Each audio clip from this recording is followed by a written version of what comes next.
आम गाँ रे एक गोटे कविराज उची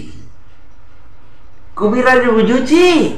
कविराज ये पानी देखिकी मेडिसिन दिए तुम्हार कहूब किस पानीटा से कविराज देखे ये से तो पानीटा देखे माने पेशाबटा देखे पेशाब पेशाब सेटा को कविराज भाषा रे पानी को विशेष करी ए कुली गिद्रा मानकर जो धातु जाए ना धातु मेहर गो मेह मेह बुझुची ना मेह धड़ा धड़ा पेशाब रे बाहरी जाए मेह से रोगी आउ कहार आंठू बथा होची तो गुड़ बथा होची कहार डंडा हस करूची इमिति का रोगी ता पाखरे बहुत बहुत बेसी कविराज बुढ़ा किस करे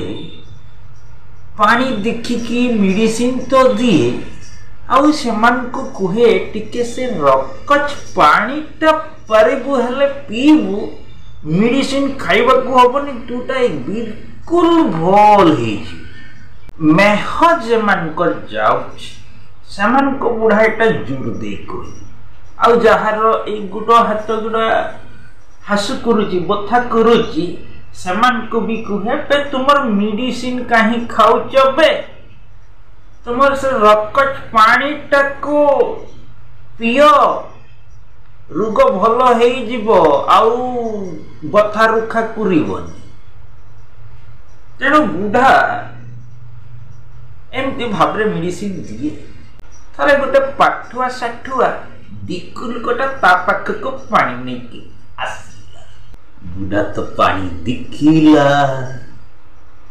आउ दिक्कु को मेडिसिन देला ताको भी कहिला से रकच पानी पी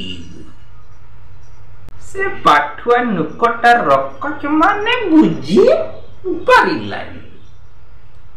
से भाबिला रकचटा गोटे मेडिसिन रो ना तेणु से बुढ़ा को कहिला कविराज मौसा मते को से रकचटा दौ नाई मो पैसा दिमी मते सेटा दौ नाई काई बुढ़ा कहिला सेटा हमर पाखरे नाई सेटा सेआडे मिलिबो सेआडे खोजी नबो ये दिक पाठुआ नुकटा भाबिला से मेडिसिन दुकान रे मिलिबो या पाखरे नाई आ बड़ मजा कथा हो तापरे कौन हेजी से दिकु रकच बिलिकी ता कागज रे लिखी की नहीं गला तापरे बारपदा ठु आरंभ करी कटक पर्यंत जत मेडिसिन दुकान रे रकच रकच रकच बुली खुजिला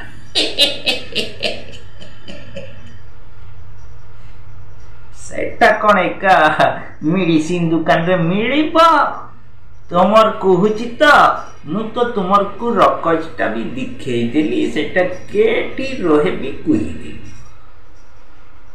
तापरे जेतले से आउ नाइ पाइला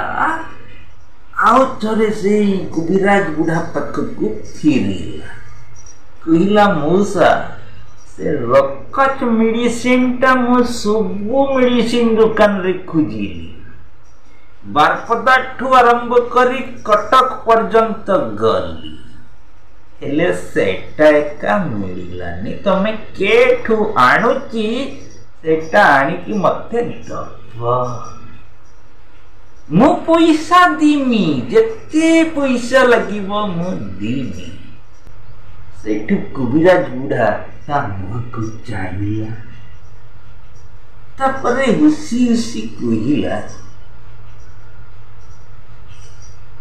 तुम्हारा पाठ साठ पुणीची पुरी देखा जाउची रकच मानेटा तू बुझी पारिलुनी रे भाई रकच मानेटा पूरा होची जल घेंटई जेटा तुमर दिकु माने कहतो गुजी गेंडा तार ପାଣିଟାକୁ ପିଇଲେ ଏକା ମେହରୁଗ ଆଉ ହବ ନାହିଁ, ତାକୁ ତରକାରୀ କରି ଖାଇଲେ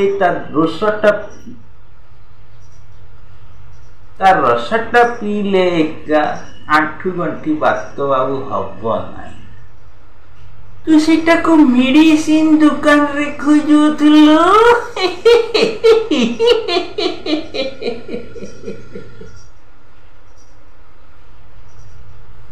ହଁ,